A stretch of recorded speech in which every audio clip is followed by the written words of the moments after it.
Bonjour à toutes et à tous et soyez les bienvenus pour notre vidéo de présentation intitulée Rebondir après le CRPE qui sera co-animée donc par Romane et par moi-même. On vous souhaite alors les bienvenus par écran interposé et on vous propose une vidéo en 3 temps. Premier élément concernant prendre le temps après la tentative de passage du CRPE. On vous propose ensuite de vous informer et on vous proposera ensuite quelques conseils sur la préparation, bien entendu, mais sur un ensemble de choses beaucoup plus larges qui vous concerneront, bien sûr, sur des aspects professionnels, vous le verrez, mais aussi sur des aspects personnels. J'y reviendrai. Je me présente alors avant que vous ayez de prendre le temps. Moi, je suis professeur des écoles, docteur en sciences de l'éducation, et je suis pour cette année affecté à temps plein à l'INSPE d'Aix-Marseille Université. Romane, Merci Guillaume. Donc bonjour à toutes et tous. Je suis Romane, conseillère en formation chez Vocation CRPE. Donc j'accompagne les candidates et les candidats dans leurs projets et pour leur démarche d'inscription. donc vous l'aurez compris, pour les éléments essentiellement d'ordre pédagogique, nous échangerons ensemble alors lors de nos cours à la rentrée prochaine, qui arrivera dans un temps relativement vite. Je suis sur une vidéo intitulée Prendre le temps, donc on puisse profiter aussi de congés, et j'en parle parce que je vous le conseillerais aussi euh, tout à l'heure. Et pour les éléments d'ordre, on va dire généralement administratif, d'inscription, déroulé d'épreuves, je vous laisserai contacter sans engagement la structure par l'intermédiaire de Marion avec les coordonnées que vous trouvez tout au long de les slides, numéro de téléphone, site internet, voire même avec le QR code que vous trouverez à la fin de cette vidéo. Donc prendre le temps avec une démarche qui suit plusieurs étapes. Et si déjà vous êtes connecté, si déjà vous regardez cette vidéo de votre côté, c'est que vous êtes prêt à entrer dans le premier temps qui est celui de l'acceptation. Un temps qui concerne la phase qui est peut-être la plus difficile dans la mesure où les enjeux que vous avez pu allouer à la préparation et au passage du CRPE sont importants. Certaines d'entre vous ont peut-être toujours eu envie de passer le concours pour devenir maître ou maîtresse d'école. Et pour peu que dans votre scolarité, il y ait des éléments qui aient pu être réussis à l'école, au collège, au lycée, à l'orientation, eh bien, c'est peut-être la première fois qu'un concours vous met en difficulté. Et c'est voilà, pas forcément difficile, pas forcément facile, pardon, parce que quand on est dans ce genre de dynamique, on se prépare souvent de manière plus importante à la réussite au concours. Donc les enjeux ensuite, pour peu que le concours vienne et que vous ayez vraiment, comme le nom de la société, cette vocation, voilà, ça peut être difficile, mais ce n'est pas parce que la première ou une tentative est infructueuse que ce sera systématiquement écrit sur votre copie. Nous y reviendrons. Les enjeux peuvent être aussi importants, délicats, si vous avez effectivement eu ce projet en reconversion et que vous avez nourri tout un ensemble d'éléments après. Il se peut que vous ayez eu l'idée de passer le concours alors que ce n'était pas votre idée première dans votre premier choix de vie, votre premier cursus professionnel. Je parle bac, licence et autres ensuite métiers. Eh bien, les enjeux peuvent être aussi très importants parce que vous avez pu nourrir beaucoup de temps, beaucoup d'énergie pour cette tentative. Alors, pour les enjeux et le côté affectif, la projection dans le concours, il y a aussi le temps que vous avez pu passer, du temps bien à travailler, à réviser, relire, à faire des fiches, à vous entraîner, quelle que soit la structure. Et après donc une tentative infructueuse, on peut peut-être être amené à regretter, se dire, bon mince, ben, si on avait su, on aurait peut-être pas travailler de cette façon ou d'une autre. Donc il y a du temps qui a été passé, nous en sommes bien conscients. Et du temps que vous passez là aussi dans l'écoute de cette vidéo qui est au moins dans un premier temps à vous dire que cette phase-là est tout à fait normale. Et ensuite, un temps de déception.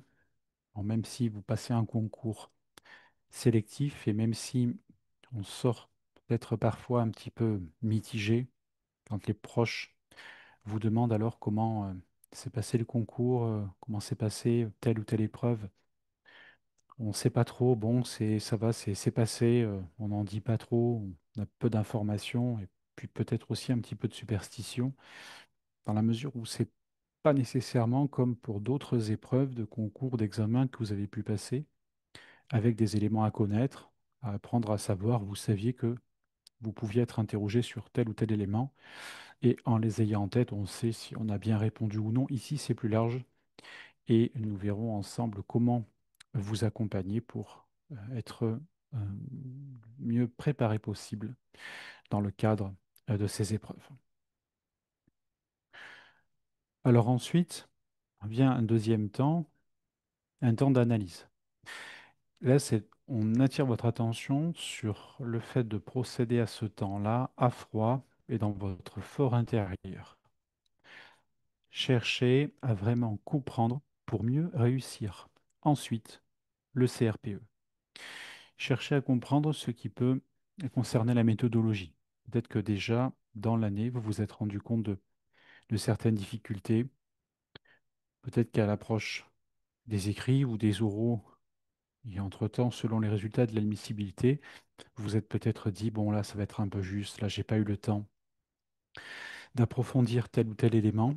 Eh bien, l'idée est que vous puissiez profiter dès maintenant de vous dire, eh bien, je me suis trompé, je n'avais pas mesuré la charge de telle ou telle matière, j'ai sous-estimé telle ou telle difficulté. Eh bien, l'idée est de faire en sorte que ce soit une difficulté qui ne vienne plus perturber votre préparation dans le courant de l'année prochaine. De bien comprendre pour ensuite la surmonter. J'ai peut-être l'impression d'enfoncer une porte ouverte ici, mais c'est un point qui est loin d'être anodin, qui est fondamental et qu'il faut bien prendre le temps d'effectuer sans confondre vitesse et précipitation, prendre le temps de l'effectuer pour prendre le meilleur départ possible dès la rentrée prochaine qui s'annonce. J'ai parlé des vacances, il fallait bien que je parle aussi de la rentrée. Comprendre pour bien réussir, bien comprendre et bien connaître les différentes épreuves. Vous verrez avec nous, alors je dis avec nous comme si vous étiez déjà des nôtres, je pars du principe que c'est comme si c'était fait pour vous compter dans les conseils et le descriptif de la formation que je vous proposerai, mais permettez-moi de ne serait-ce que de vous conseiller de nous contacter, de prendre un rendez-vous par rapport à votre situation, que vous soyez en reconversion ou non, en master, même si vous hésitez, pour voir nos formules, et notamment, j'en viens à la connaissance des épreuves, notamment si vous êtes en train d'hésiter entre le concours ancienne mouture, le concours Master 2, ou le nouveau concours ouvert aux titulaires de la licence dans la fin de l'année prochaine. Donc bien connaître les épreuves, parce que là aussi, peut-être que quand je fais surtout référence à l'épreuve d'entretien que je connais bien et pour laquelle j'aurai, j'espère, le plaisir de vous accompagner l'année prochaine, eh bien, si on ne connaît pas vraiment l'épreuve qui nous attend, si on sous-estime certains éléments, eh bien, on peut être ensuite en difficulté si le jury nous pose une ou deux questions en particulier. Arriver à comprendre aussi les contenus. Peut-être que là, il y a peut-être eu des difficultés concernant la quantité, alors non de travail à fournir, mais la quantité d'éléments disciplinaires, que ce soit en mathématiques, en français, façon étude de la langue, grammaire, orthographe, lexique, et ou dans les autres domaines didactique et pédagogique de manière générale, eh bien là, dites-vous que tous les éléments que vous aurez pu acquérir cette année ne seront pas perdus et que c'est peut-être là aussi du temps de gagner, de la méthodologie pour la suite. Mais encore une fois, ce sont peut-être des éléments qui vous ont mis en difficulté ou bien non. Peut-être que là, entre deux, et quand vous nous contacterez pour échanger par téléphone, vous pourrez voir dans quelle mesure les difficultés que vous avez rencontrées à ce sujet sont peut-être relativement communes ou non, s'il y en a certaines que vous avez pu surmonter pour qu'on puisse vous accompagner au plus près dans une formation à taille humaine, on y reviendra. D'arriver ensuite, alors là, je vous donne rendez-vous pour notre webinaire du 7 juillet avec les principales erreurs à éviter le jour J. Et nous reviendrons peut-être à ce moment-là sur une façon plus générale de se préparer et au moins être prêt, être prête pour l'année prochaine, être dans les meilleures dispositions et éviter des erreurs qui peuvent être rédhibitoires, qu'il s'agisse des épreuves écrites ou des épreuves orales. Et en parlant là aussi des vacances, alors, puisque je savais qu'on allait parler d'une pause bien méritée, de vacances et de rentrée, rendez-vous donc pour notre webinaire au début de l'été. Je vous proposerai donc bien sûr de nous rejoindre à ce moment-là, mais peut-être, et avant de prendre une pause et éventuellement de vous remettre dans le corps du travail grâce à nos replays, grâce au contenu auxquels vous pourrez avoir accès et sur lesquels Roman reviendra tout à l'heure, je vous proposerai de nous contacter et une fois que vous serez au clair sur le type de formation que vous suivrez avec nous, je vous conseillerai de pouvoir ensuite de nous contacter, d'arrêter la formation avant de pouvoir prendre une pause. Effectivement, cet été est bien mérité, quel que soit le rang après du concours ou l'étape dans laquelle vous avez été affecté. Alors, concernant pour les questions, sur les questions qui me remontent après généralement là-dessus, c'est le point et après je passe à la diapo suivante. On me demande parfois s'il est possible de récupérer ces copies corrigées pour comprendre ces erreurs. Alors c'est possible, hein, mais dans la mesure où il y a une double correction qui ne s'effectue pas sur la copie telle quelle, mais sur une note séparée, de manière à ne pas influencer la personne qui corrigera derrière, vous pourrez l'avoir, mais vous n'aurez pas d'indication derrière qui pourrait vous permettre de voir les éléments sur lesquels vous pourrez retravailler. Il me semble donc, que chez Vocation CRPE, on vous propose de nous communiquer votre copie et de l'expertiser en quelque sorte. Mais ça, je vous laisserai lors du rendez-vous avec Roman voir dans quelle mesure ces modalités sont proposées. Mais il me semble que c'est possible. Concernant ensuite repasser le CRPE dans une autre académie qui peut être plus facile à obtenir.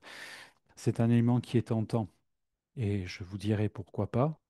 Mais attention, soyez bien assurés que vous êtes prêts, que vous êtes prête à être affecté quand même un certain nombre d'années dans une autre académie. Il y a le mouvement qui est possible d'une académie à l'autre par des systèmes qu'on appelle INEAT et EXEAT. Vous pouvez très bien passer euh, le concours dans une académie située dans l'est de la France pour demander après le sud-ouest. Oui, c'est possible. La question, c'est au bout de combien de temps? Il faut que, et même le département, il faut que vous ayez l'autorisation de l'administration de quitter l'endroit où vous êtes pour être ensuite accepté dans le nouveau département, la nouvelle académie. Donc, c'est possible, mais vraiment, et si vous l'avez en tête, c'est que vous êtes très motivé, et ça, enfin, moi, je ne peux que vous féliciter de cet entrain, mais laissez-moi voilà, vous alerter sur ce point et passer peut-être l'euphorie ou le conseil rapide. Oui, oui, allez-y, mais c'est bon de toute façon, c'est possible, mais ça peut prendre du temps. Et je passe ensuite sur les éléments personnels qui peuvent ensuite entrer en ligne de compte. Dernière question qui me remonte, est-ce qu'il faut se relancer dès maintenant dans la préparation au prochain CRPE ou se laisser un peu le temps de digérer? Alors, moi je pense qu'on peut faire les deux. Laisser le temps de digérer après nous avoir contactés pour battre le fer tant qu'il est chaud, ne serait-ce que sur l'architecture de la formation. Et ensuite, une fois qu'on est rassuré sur ce qui vous attend à la rentrée, sur les contenus auxquels on peut accéder, sur d'autres éléments que vous trouverez en ligne, comme les rapports de jury, comme les ressources que vous avez peut-être déjà. Vous avez peut-être déjà réfléchi, envisagé la formation auprès d'un autre organisme. Eh bien, il y a des éléments qui sont sans doute très pertinents ici. Donc, de savoir ce que vous allez faire à l'horizon de 15 jours, 3 semaines, eh bien là, c'est l'occasion de justement faire une véritable pause, de manière à ce qu'après, quand dans 15 jours, 3 semaines, vous vous remettez ensuite au travail, vous avez laissé un peu d'eau sous les ponts, on a pu digérer, et vous savez tout de suite, quand arrivera votre reprise des cours, un peu votre rentrée des classes, bon, eh bien de savoir où vous allez, de savoir qui vous allez retrouver, ne serait-ce que comme interlocuteur administratif, eh bien je pense que c'est déjà une première marche après pour se lancer sereinement dans une nouvelle année de préparation. Troisième temps, justement, cette nouvelle année, merci pour la transition, c'est une mise en mouvement qui vous permet bien, de penser que c'est un petit peu comme aujourd'hui, le premier jour du reste, non pas de votre vie, mais de votre préparation. C'est-à-dire que ça commence, voilà, maintenant, ça recommence maintenant. On y va fort de la compréhension de ce qui a pu coincer, de ce qui doit et peut maintenant être derrière nous, pour s'y remettre et faire en sorte que, bien là, que c'est l'année, l'année de la réussite. Arriver et ainsi arriver à aborder notre formation avec un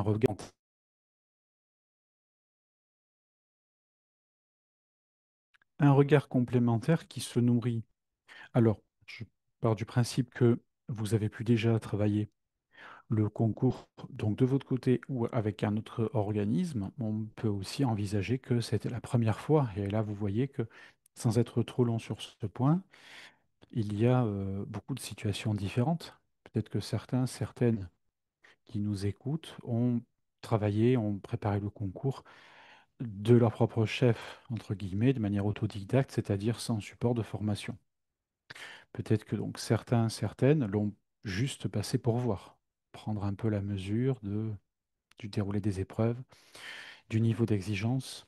Donc, vous voyez que là aussi, et sans être trop long sur ce point, l'avantage de nous contacter, c'est de voir dans quelle mesure bien, vous êtes nombreux, nombreuses à être dans tel ou tel cas de figure, et comment ensuite on pourra vous accompagner avec l'échelonnement des cours et les principes de formation, parce que on vous entraînera bien entendu aux épreuves orales aussi, et on n'attendra pas que vous ayez réussi les écrits pour vous entraîner aux oraux.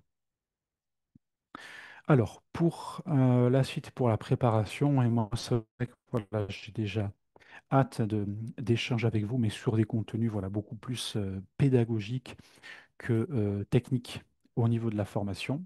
Et je vais maintenant donc laisser Romane euh, prendre la main sur les deux diapositives. Merci Guillaume. Du coup, au niveau de la préparation chez Vocation CRPE, déjà la première chose à savoir, c'est que nous vous proposons une préparation qui est 100% en ligne. Donc ça vous offre cette flexibilité-là en termes d'organisation. Tous les cours sont en distanciel et vous aurez également des devoirs à rendre et des concours blancs à rendre. Tout se fait également à distance sur votre plateforme élève. Vous aurez bien sûr accès à des remises à niveau sur toutes les matières. L'idée, c'est que tout le monde reparte de manière sereine sur les différentes matières à travailler pour le CRPE. C'est certes un concours qui est large, qui est dense, donc on vous accompagne pour une montée en compétences progressive. Et même si vous avez déjà passé le concours cette année, vous verrez que les remises à niveau sont toujours utiles et sont toujours réconfortantes quand il y a cette petite baisse de motivation ou de confiance en soi après un premier échec. Vous aurez également un suivi pédagogique personnalisé tout au long de votre préparation par Julie et par Marianne, nos deux responsables de la réussite des candidates et des candidats, qui seront un atout essentiel pour vous garder motivé tout au long, jusqu'au passage des épreuves à la fois écrites, mais aussi des épreuves orales. Guillaume, je te le laisse passer, merci beaucoup.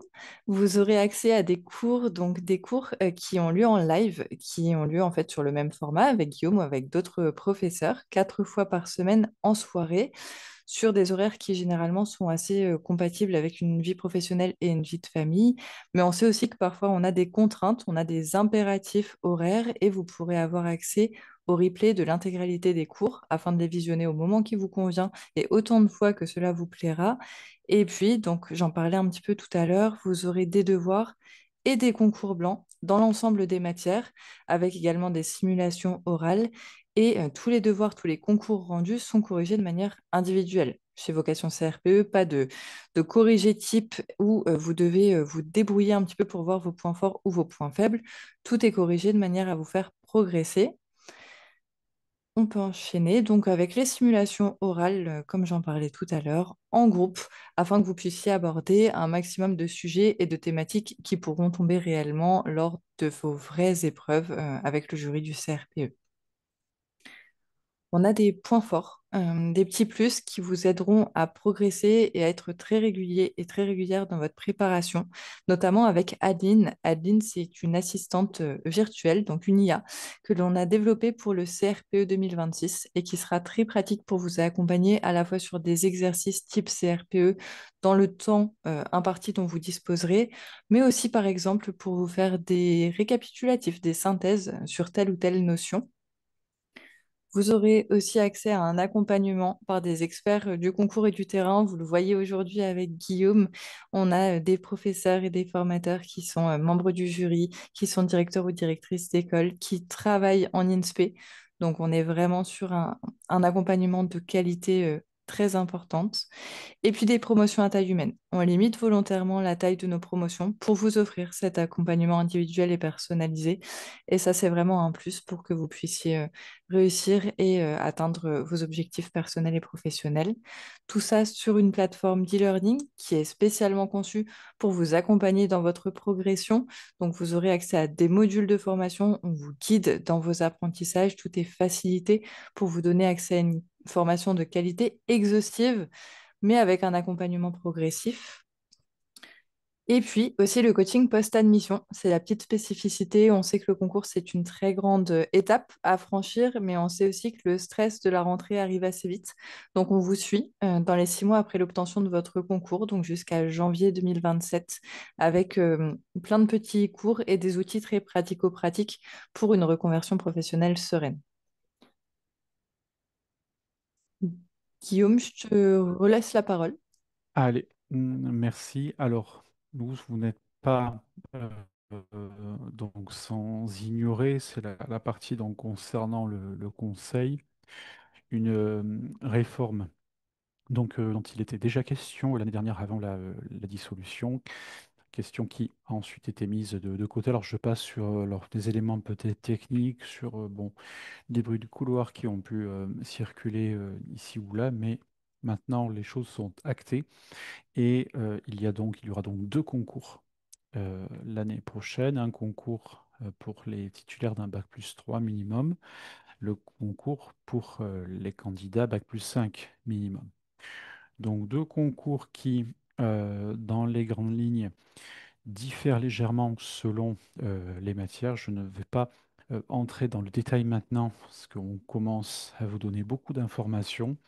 Et puis ensuite, sur les éléments que l'on pourrait vous proposer maintenant, en tout cas, si je parle pour moi, n'auraient pas du tout, enfin, n'ont pas le but de vous inquiéter, puisque là, on est vraiment pour faire le point, pour se remobiliser, se ressourcer, reprendre confiance. Et sur le concours, sur les concours à passer, Bac+3 ou Master, sur la stratégie à adopter selon votre parcours de formation, selon ce que vous visez pour l'an prochain, de passer ou de repasser un concours Bac+3, tout pourra là aussi dépendre, vous devinez la suite de ma phrase, de votre situation personnelle ou professionnelle. Ce qu'il faut juste peut-être avoir en tête maintenant, et c'est pour ça donc qu'on avait choisi de placer une diapositive ici dans l'air du temps, c'est que nous tenons donc, grâce, je dirais, aux informations, là ensuite officielles, hein, publiques, nous tenons et nous commençons à avoir de plus en plus de jalons précis sur la préparation qui va suivre concernant le nouveau concours, le concours Bac+3. Pour les autres éléments, Bac+5, là aussi, on est prêt de porter des adaptations sur une formule que l'on connaît relativement bien. Gardons en tête que le concours Bac+5 devrait encore avoir lieu en 2026 et en 2027 pour ensuite être délaissé au profit du seul concours de la licence. Donc pendant 2026 et 2027, les deux concours coexisteront. Quelle différence? Tout va dépendre, alors je pense uniquement après le concours réussi. Là, avec les différences les plus notables, c'est que si vous êtes en reconversion après donc un concours de Bac+5 actuellement passé, celles et ceux qui le réussissent cette année sont ensuite en classe. Et si ils ou elles ne sont pas lauréats ou lauréates du Master MEF, ils sont en classe à mi-temps et sont ensuite en formation en INSPE l'autre moitié du temps. Avec le projet de réforme, donc Bac+3, lauréat du concours, vous êtes donc dans l'année équivalent à Bac+4, stagiaire mais rémunéré aux environs de 1 400 € net. Ensuite, l'année qui suit, donc à l'équivalent de Bac+5, vous êtes rémunéré à 1 800 € net par mois avec une classe à mi-temps. Et ensuite, une fois la titularisation et la fin des 2 ans, vous êtes ensuite sur le terrain pour être dans les 2 100 € net après. Donc, le premier élément et la différence, la grosse différence après sur le suivi, c'est le concours donc en reculant de 2 ans et avec une formation rémunérée rapidement, ce qui n'est pas le cas actuellement. Donc, après, on dira attention sur certaines erreurs après à éviter. Alors nous, c'est l'occasion du webinaire pour lequel je vous donne rendez-vous le 7 juillet. Différents éléments, mais peut-être sur le premier point, au niveau de l'écrit, attention à cette question pour l'épreuve de français, à être à cheval ou tantôt d'un côté trop marqué ou de l'autre, sur la dissertation ou sur le commentaire de texte. Avec parfois, eh bien, peut-être comme moi, et même si je pense que bon, on a peut-être une génération d'écart, je dirais à la louche, on peut peut-être voir que d'un mot en entraînant un autre, soit on va de pseudo-synonyme en pseudo-synonyme, ou on choisit un mot, on raccourcit, et quand on dit resto, on comprend que c'est restaurant, resto-u, restaurant universitaire. Jusqu'ici, il n'y a pas de souci. Le problème, c'est quand on parle d'une épreuve écrite qui s'appelle réflexion et développement, et que c'est un peu long à dire, ça, réflexion et développement. Donc, puisque c'est long, on ne le dit pas. On ne dit pas réflexion, on ne dit pas développement. On synthétise avec un pseudo-synonyme qui est disserte ou commentaire ou rédac. Donc avec rédac, c'est plus clair. Sauf que on risque de confondre, et parce que rédac, renvoyant à la rédaction qui renvoie souvent aux activités que vous avez connues à l'école élémentaire, bon, on peut quand même penser que pour un concours Bac+5 et bientôt à Bac+3, on en demandera un petit peu plus. Eh bien, c'est embêtant parce que le sujet qui vous est proposé n'attend pas nécessairement un commentaire de texte au niveau du plan et pas nécessairement une dissertation, façon thèse, antithèse et synthèse. Ça peut être un dispositif un peu hybride. Donc là-dessus, vous verrez, grâce au sujet que nous vous proposerons, concours blanc, grâce à Volaille, grâce aussi aux simulations orales, j'en reparlerai rapidement tout à l'heure, On essaiera là aussi de vous mettre en garde en vous disant que c'est le sujet qui commande, de faire attention au hors-sujet, et que si nous ne sommes pas les premiers enseignants à vous dire de faire attention au hors-sujet, nous sommes peut-être les derniers. Donc, bien garder ces éléments en tête. Et là, je pense aux collègues qui vous auront sur ces champs-là, chacun ses champs de compétences. Sur les écrits, ce sera une collègue qui vous en parlera beaucoup plus en détail. L'autre élément qui remonte assez souvent, et là, je centre maintenant, j'arrive au niveau des oraux, sur les parties disciplinaires, c'est le souci de la récitation. Et un peu de cette histoire de la culture qui est comme la confiture, c'est-à-dire que moins on en a, plus on l'étale. Alors, ça fait sourire, mais quand il s'agit du concours et après des preuves, là, ça nous fait moins sourire. Donc attention, s'il y a des éléments, alors soit que vous ne connaissiez pas, et à partir de là, au niveau des éléments à travailler, à reprendre, vous avez déjà conscience que ce sont des points à travailler, donc c'est déjà très bien d'avoir fait cette réflexion dans votre fort intérieur, comme je l'indiquais tout à l'heure. Si il y a des éléments que vous connaissez et que vous avez peut-être parfois voulu trop bien faire en donnant comme ça des éléments sur les questions, eh bien, vous n'aurez qu'à, entre guillemets, travailler la forme. Peut-être bien s'assurer que les concepts, les notions que vous donnez aient été digérés pour ensuite, et là ce sera plus peut-être nous le cas lors des simulations, pour qu'on puisse ensuite vous conseiller, vous dire, bon, c'est très bien sur la partie du fond, vous avez les notions, il n'y a pas de souci. Mais attention, parce que quand vous dites ceci, cela, un peu cette impression, on risque après de vous proposer telle ou telle question là-dessus et de vous déstabiliser. Donc attention, évitez les deux écueils. Celui bien, qui vous mettrait dans une posture de... Il y a des choses que vous ne savez pas et on ne peut pas tout savoir, mais on attend un certain minimum pour la formation pour le concours.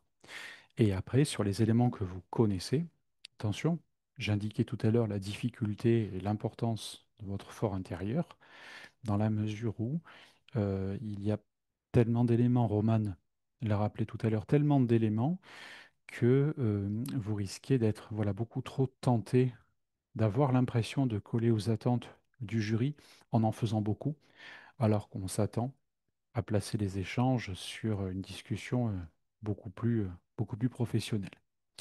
Et après, l'autre élément, c'est celui qui consiste dans la partie de l'épreuve de présentation, de motivation, de mise en situation, celui qui consisterait à faire là un étalage peut-être beaucoup trop grand de ce qu'on aurait pu faire, de mise en situation qui se règle de manière facile avec les yakas, les faucons, etc., sans réflexion, réponse directe, sans montrer la réflexion et et la connaissance d'abord.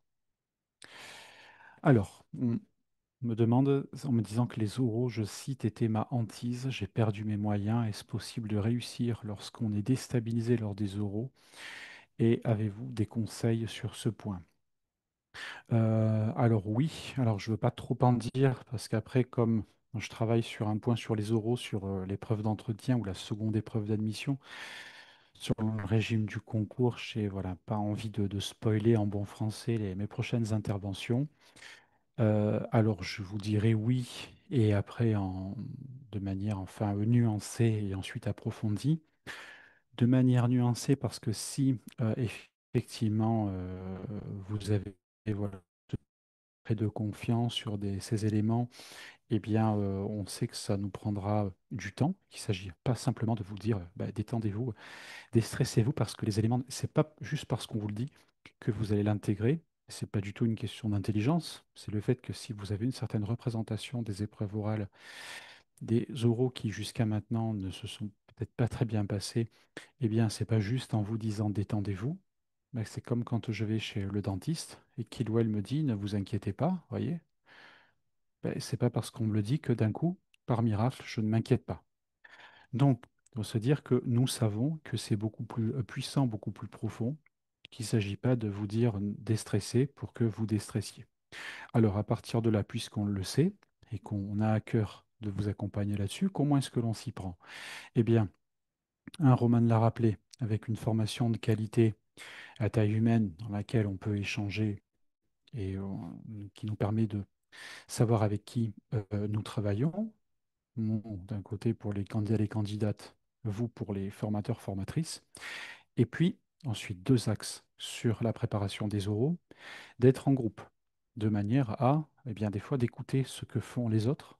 Eh bien, ça nous rassure en se disant, eh bien, je ne suis pas le seul, je ne suis pas la seule. Je ne suis pas le seul à être en difficulté ou la seule sur ce point.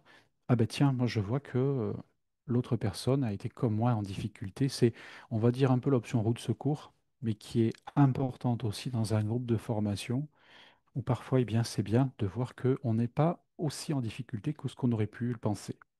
Le deuxième élément, la partie peut-être plus positive, c'est le fait de vous écouter, de vous entraîner, de travailler votre discours dans le cadre des lives aussi, mais notamment des ateliers qui ont lieu essentiellement le week-end. Pour l'épreuve d'entretien, je vous propose de nous faire part de votre présentation et je vous suggère ensuite toutes les questions que le jury serait le plus susceptible de poser si vous proposiez un exposé de cet ordre. Donc cette présentation, ces questions, avec la préparation à l'oral qui arrive dès la fin de l'année civile. Alors c'est une épreuve qui ne vous concerne que si vous avez eu les écrits, on anticipe. Donc c'est comme ça qu'on pourra vous aider, vous rassurer, mais pas seulement, vous faire participer en groupe et vous montrer que vous n'êtes peut-être pas aussi en difficulté que ce que vous le pensez, et vous proposer des entraînements relativement tôt, des entraînements conséquents, pour que le jour J, vous ayez une idée beaucoup plus précise de ce que vous... En résumé, donc plusieurs éléments de votre part et d'une autre, arriver à établir un bilan serein donc pour comprendre d'où viennent les erreurs et faire en sorte de les surmonter, de les travailler, arriver à vous remettre dans la meilleure disposition, d'abord matérielle, de connaître les tenants et les aboutissants de la formation que vous vous apprêtez à rejoindre, disposition ensuite intellectuelle, après avoir surmonté les difficultés, les mauvaises pensées, faire en sorte que peut-être déjà là maintenant, à ce moment-là de la vidéo, vous êtes peut-être déjà dans une dynamique qui est beaucoup plus profitable. Alors si c'est le cas, laissez-moi vous dire que c'est bon signe. Arrivez à voir que les éléments que nous vous proposons peuvent tout à fait être proposés de manière complémentaire. Que vous rejoigniez, que vous soyez dans le cadre d'un master MEF, que vous ayez, je l'ai dit tout à l'heure, travaillé dans une formation autre l'année dernière ou il y a 2 ans, et vous préparez à rejoindre une équipe, Roman l'a dit, 100% en distanciel, même pour les ateliers, bienveillante et à taille humaine. Alors, je passe notre diapositive de questions et je vous donc recommande alors de, en plus des résoudre des éléments techniques que vous connaissez, que vous avez trouvé sur les diapositives avec le numéro de téléphone, le site internet, vraiment de ne pas hésiter à sélectionner un créneau pour prendre rendez-vous, pour faire le point, revenir, pourquoi pas, sur les éléments que j'ai indiqués tout à l'heure sur votre situation, sur la préparation. Je laisse Roman confirme, parce que moi, je ne suis pas voilà, du tout sur ce même champ, mais Roman, je te laisse confirmer que le créneau ici, c'est vraiment pour un rendez-vous sans engagement. Exactement, vous pouvez flasher ce QR code pour sélectionner un créneau de rendez-vous ou comme vient de le dire Guillaume, nous contacter par téléphone, par mail. On pourra faire le point sur votre situation, que vous soyez en master MEF ou en reconversion professionnelle. Et effectivement, je confirme, c'est sans engagement. Merci.